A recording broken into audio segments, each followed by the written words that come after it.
peace to all our important viewers. As we welcome you to your favorite program, Choices, we're happy to report that Jesus Christ is Lord. We know at this time some of you are depressed, discouraged, uneasy, and fearful.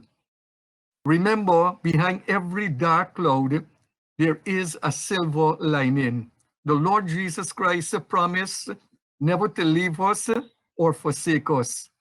He is committed to his words.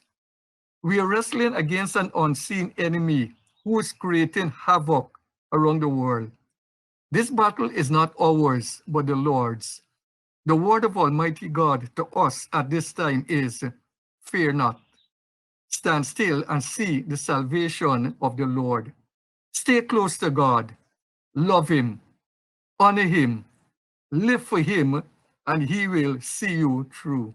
God bless you. God bless this beautiful country of ours, Guyana.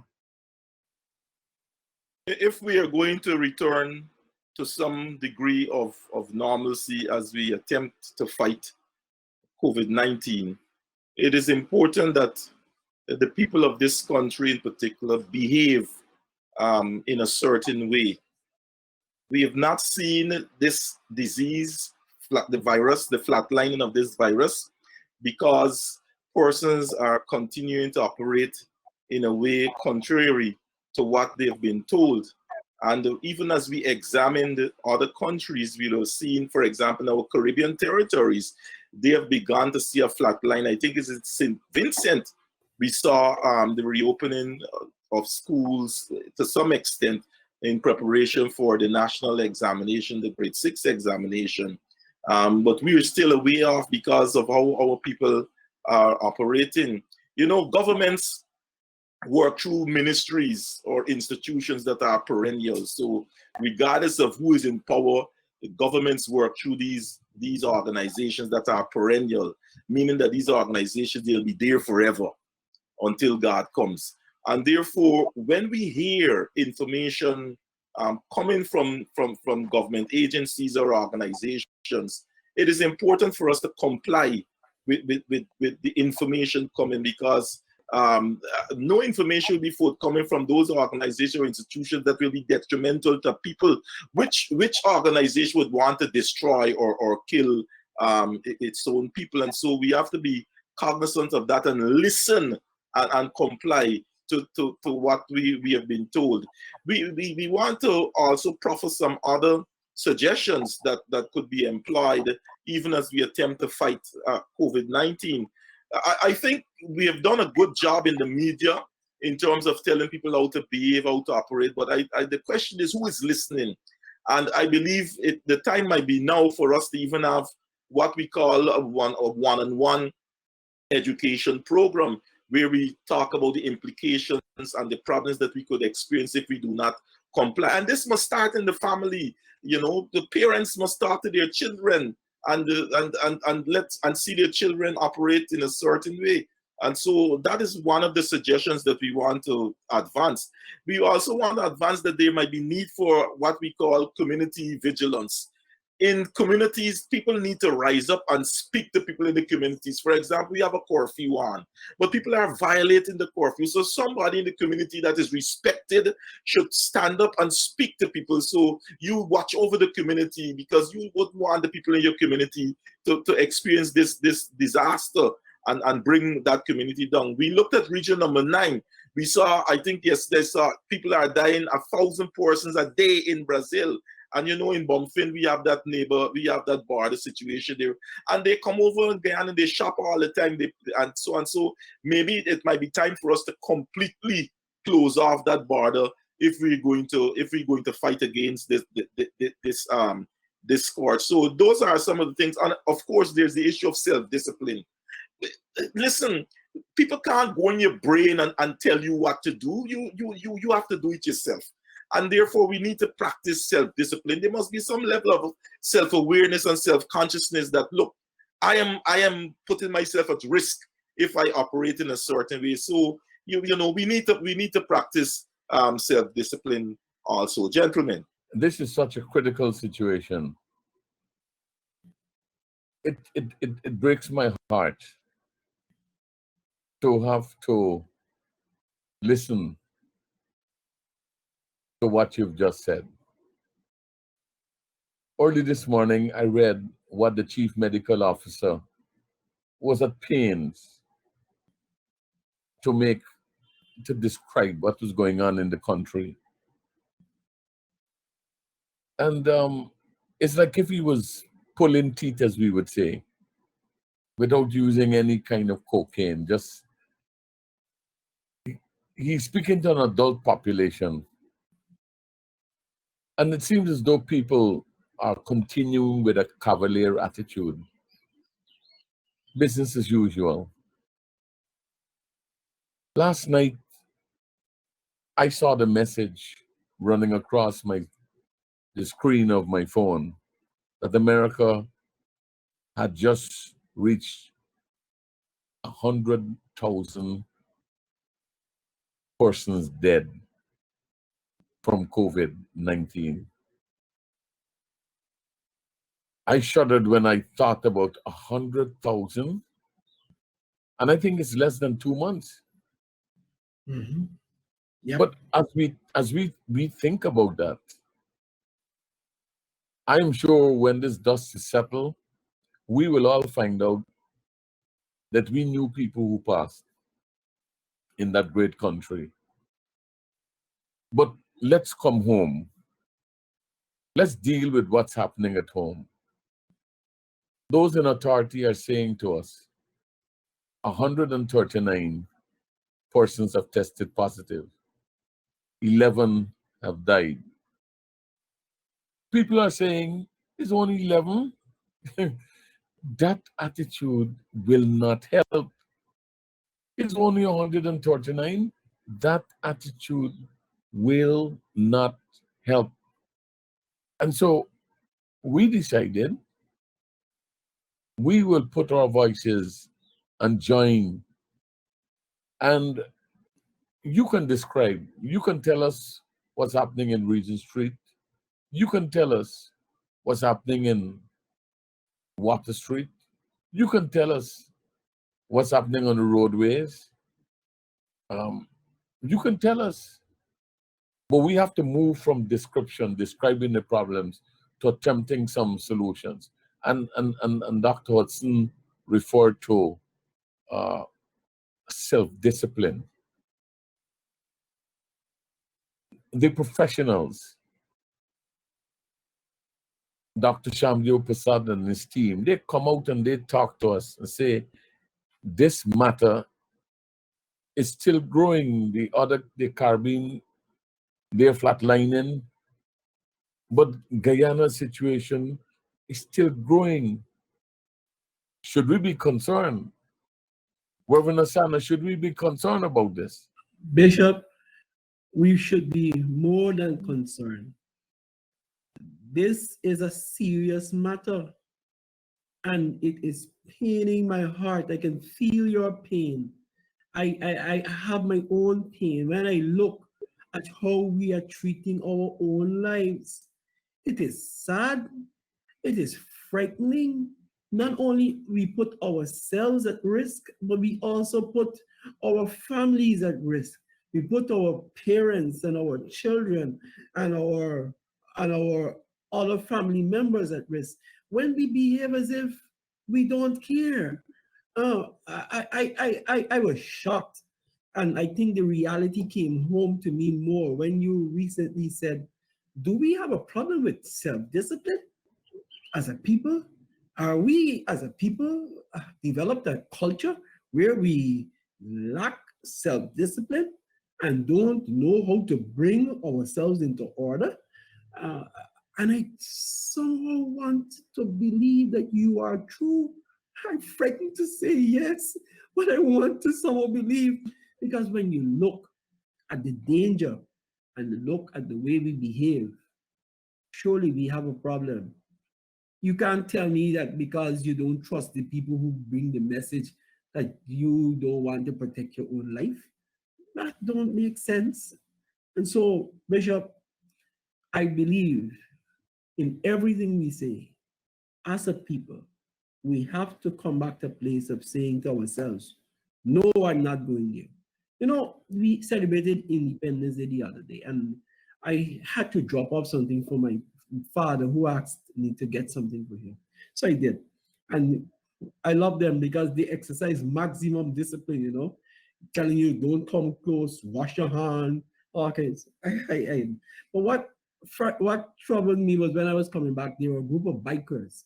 You know, these big bikers, they use the holiday to go and ride. And as they were coming back, wherever they went from, somewhere on the East Coast around Paradise, they had an accident. Somebody, I don't know. And it wasn't a fatal accident. But to see how everybody there huddled as if you did not care. I did a funeral, and to see people huddle as if they don't care, it doesn't matter. And when you bring some form of advice, who are you? Leave me alone. I'm your own big man. Something is wrong with that. That's discipline, lack of discipline. We're all reeling from the effects of what's happening in the US. And our call is to really wake up. But what I want to share with us is what is happening in Guyana as well. Let me tell you something. If we compare what's happening in the US and what's happening in Guyana, cases of deaths to cases is just about 5.8%. Deaths to cases in the US is just about 5.8%. Deaths to cases in Guyana is 7.8%.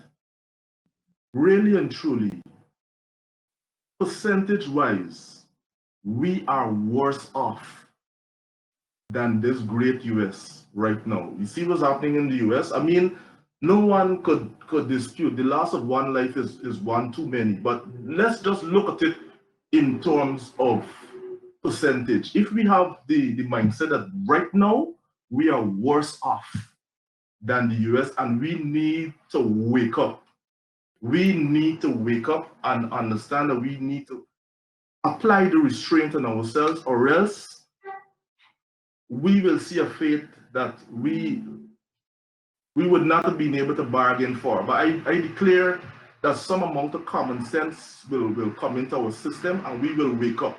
We got to shake the bells, we got to ring the bells, we got to set the alarms off, because this is serious, and we have to wake up. Something must wake us up. We become a vigilante for all of us. I think Dr. Hudson made a point. We must now become so conscious, not only for ourselves, but we have to come to a place where we watch out for the community and say to each other, no, don't do that. No, stay home. No, don't go in that direction. I think we all have to become that kind of, I don't know, you call it vigilante, whatever. No, it's not the vigilante. We don't want to become vigilante. We want to be vigilant. We want to be vigilant. We don't want to be vigilant, Bishop. Yeah, the vigilante will add to the problem. We want to be vigilant. Yeah, I think that's what you wanted to say. Thank you. You want to be vigilant. I think also it's very important for us to move from information to behavior. We must allow what we hear, what we know about this virus to impact the way how we behave. Very important, because when we look at the numbers and the curve is going up, I think the behavior, or the callousness, or the neglect of seemingly simple instructions is lending credence to the numbers that are going up. So it's important for us to understand that we must change our behavior. It's not just getting the information, but applying it, complying with these advisories, because what is happening is people are brushing it off.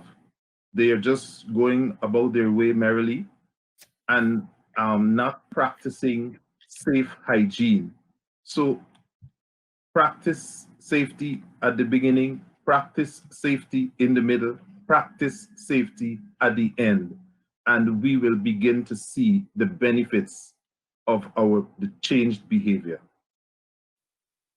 But do our businesses in any way you find contributing to or supporting in any way?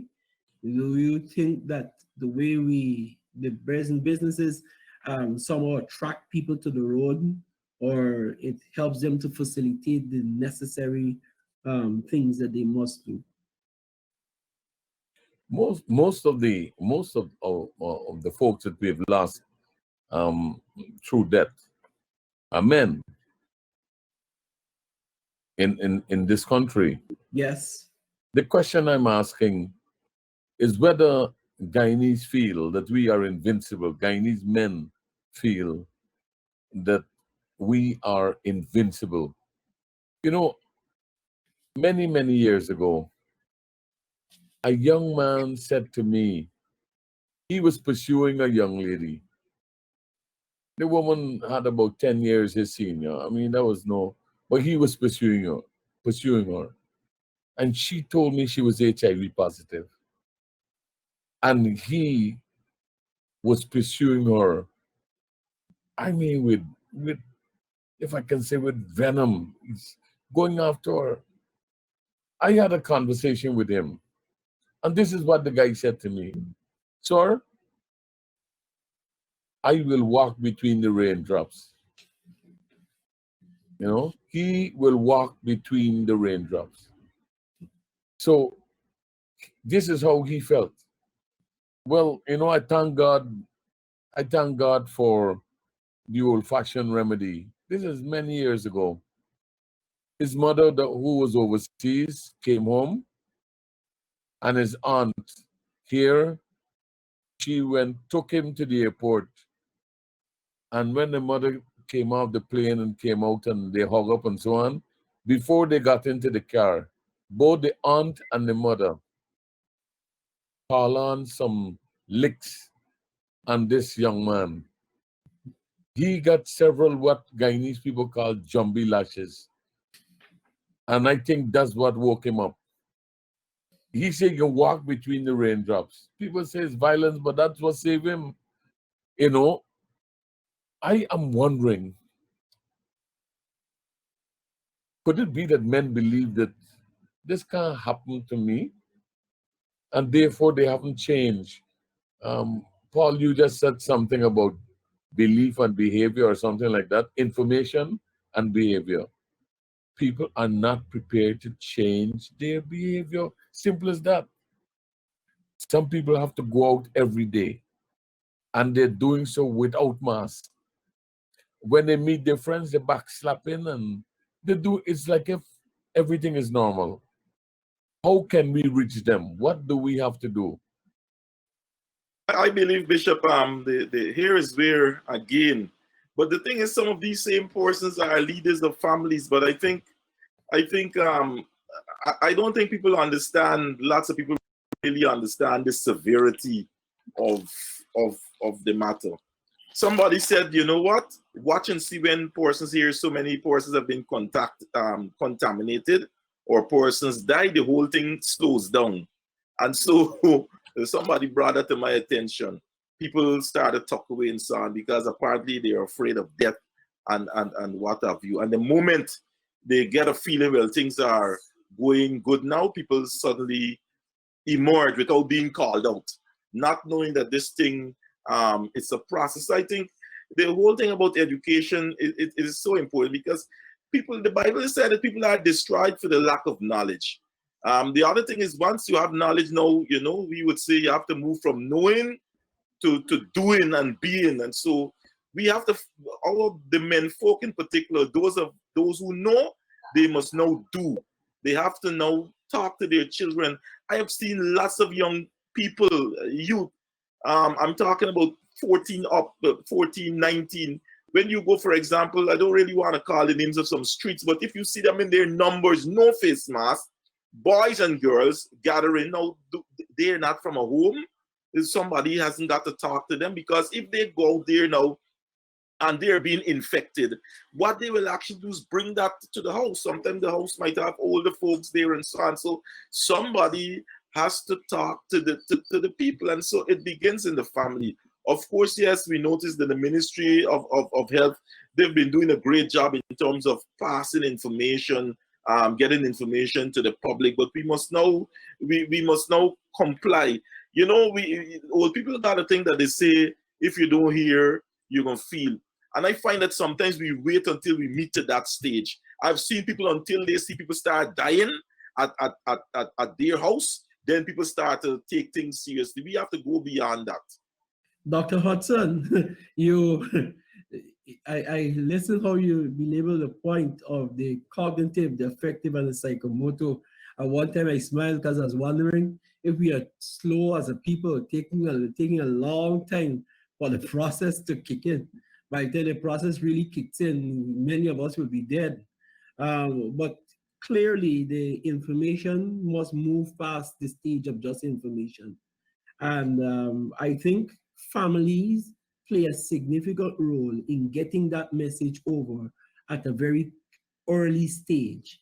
If we can get that in the homes, and the leaders in the homes quite believe in it, then the children, I remember every time I come in, my wife will ask me, I get vexed, ask me, you wash your hand? You take off your shoe at the door? So I said, girl, what happened to you? She said, hear me, COVID is real. And so as a result of that, I've had to consistently do that. And if we develop that kind of system in the home, maybe the information will get to the psychomotor very quickly. Well, okay. This matter that we're talking here, if this matter is serious, why don't we lock down? If this matter is so serious, isn't there a case for, I'm talking about a total lockdown for 2 weeks minimum? I would say yes, because what it means, what from the statistics, what I found is that those who have practiced total lockdown have been able to flatten the curve and to even make the curve drop. I was shocked when one Caribbean state said, we are COVID-19 free. But they practice total lockdown. There is a place with total lockdown or total shutdown. I'm saying if we look at Trinidad, Yeah, and Tobago, go ahead. They were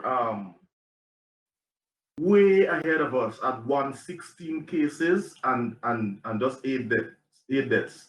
We have surpassed them, and they are still at that place. So it means that they are doing something to flatten the curve. We were behind, we have caught them up, and we have gone further ahead.